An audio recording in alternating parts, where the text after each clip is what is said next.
3 ମାସର ଗର୍ଭବତୀ ଅଛନ୍ତି ଦୀପିକା। ଭାରତର ଲୋକପ୍ରିୟ ଅଭିନେତ୍ରୀମାନଙ୍କ ତାଲିକାରେ ଦୀପିକା ପାଦୁକୋନ୍ ଶୀର୍ଷରେ ଅଛନ୍ତି। ସେ ବଲିଉଡର ଅନେକ ହିଟ୍ ଫିଲ୍ମରେ କାମ କରିବା ସହ ହଲିଉଡରେ ମଧ୍ୟ ନିଜର ଯାଦୁ ଦେଖାଇ ସାରିଛନ୍ତି। ଏଥିସହିତ ଅଭିନେତ୍ରୀଙ୍କ ଅନେକ କାମ ଦେଶ ପାଇଁ ଗୌରବ ଆଣିଛି। ପୂର୍ବରୁ ଦୀପିକା ପାଦୁକୋନ୍ ଅସ୍କାରରେ ଏକ ଭାରତୀୟ ଗୀତ ଉପସ୍ଥାପନ କରିବାକୁ ମଞ୍ଚରେ ପାଦ ଦେଇ ଇତିହାସ ରଚିଥିଲେ। ଅନେକ ସମୟରେ ନିଜ ପେସାଦାର ଜୀବନକୁ ନେଇ ଚର୍ଚ୍ଚାରେ ରହୁଥିବା ଅଭିନେତ୍ରୀ ଏବେ ନିଜ ବ୍ୟକ୍ତିଗତ ଜୀବନ ନେଇ ଚର୍ଚ୍ଚାରେ ଆସିଛନ୍ତି।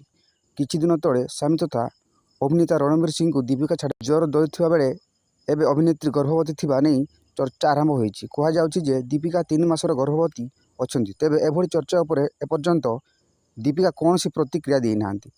ଏହା ପୂର୍ବରୁ ଗତ ମାସରେ ଫିଲ୍ମ ଫାଇଟରର ପ୍ରଚାର ବେଳେ ମଧ୍ୟ ଦୀପିକା ଗର୍ଭବତୀ ଥିବା ନେଇ ଚର୍ଚ୍ଚା ହୋଇଥିଲା।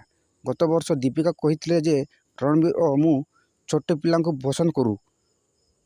କେବେ ଆମେ ଆମର ପରିବାର ଆରମ୍ଭ କରିବୁ ସେହି ଦିନକୁ ଅପେକ୍ଷା କରିଛୁ।